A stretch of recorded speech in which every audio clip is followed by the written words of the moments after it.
Assalamualaikum warahmatullahi wabarakatuh. Selamat pagi dan Om Swastiastu.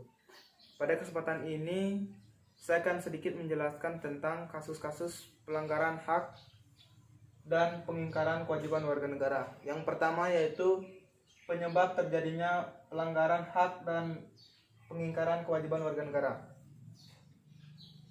Nomor 1, sikap egois atau terlalu mementingkan diri sendiri, di mana di masyarakat kita ini banyak yang memiliki rasa mementingkan diri sendiri. Contohnya tindakan korupsi.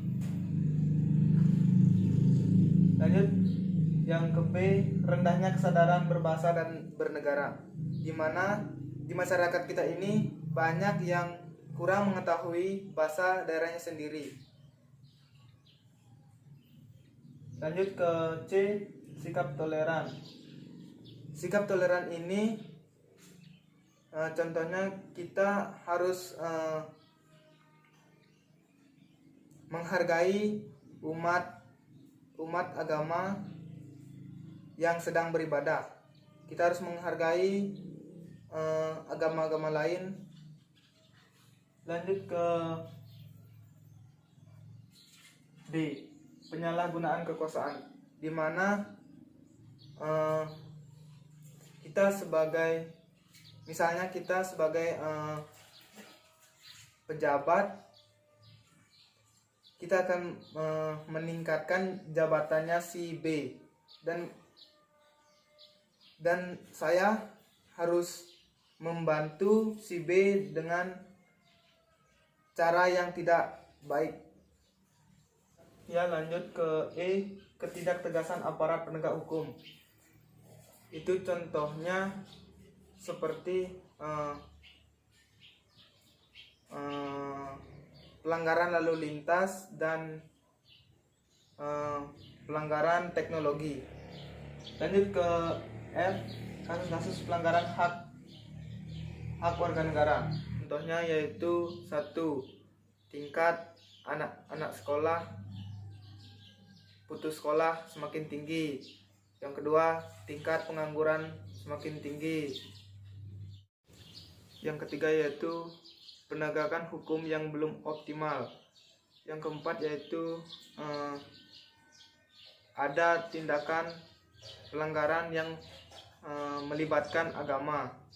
Ya, lanjut ke yang kedua yaitu kasus pelanggaran warga negara. Yang pertama yaitu proses penegakan hukum masih belum optimal. Misalnya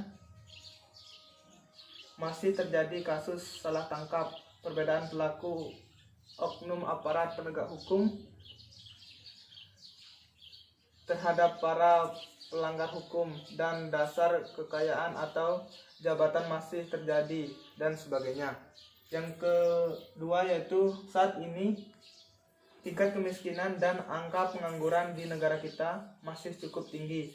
Padahal pasal 27 ayat 2 Undang-Undang Negara Kesatuan Republik Indonesia tahun 1945 mengatakan bahwa tiap-tiap warga negara berhak atas pekerjaan dan penghidupan yang layak. Yang kecil yaitu makin merabeknya kasus pelanggaran hak asasi manusia seperti pembunuhan, pemerkosaan, kekerasan, dan di dalam rumah tangga. Padahal pasal 28A sampai 28J Undang-Undang Dasar 1945 menjamin HAM, hak asasi manusia. Lanjut, yang keempat yaitu masih terjadi tindakan kekerasan mengatasnamakan agama. Misalnya penyerangan tempat ibadah. Tiap-tiap penduduk untuk memeluk agamanya masing-masing dan untuk beribadah menurut agama dan kepercayaannya masing-masing. Ya, lanjut ke nomor 5 yaitu angka putus sekolah yang cukup tinggi. Mengidentifikasi belum terlaksana secara sepenuhnya. Amanat pasal 31 ayat Ayat 1. Undang-Undang Dasar 1945 mengatakan bahwa setiap warga negara berhak mendapatkan pendidikan yang lebih layak.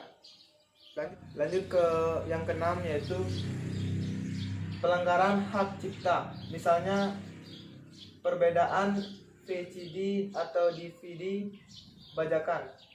Perilaku plagiat dalam membuat sebuah karya.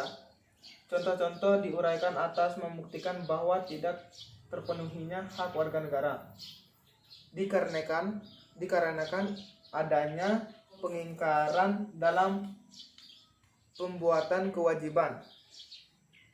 Dalam pemenuhan kewajiban sebagaimana yang dipersalahkan dalam Undang-Undang 1945.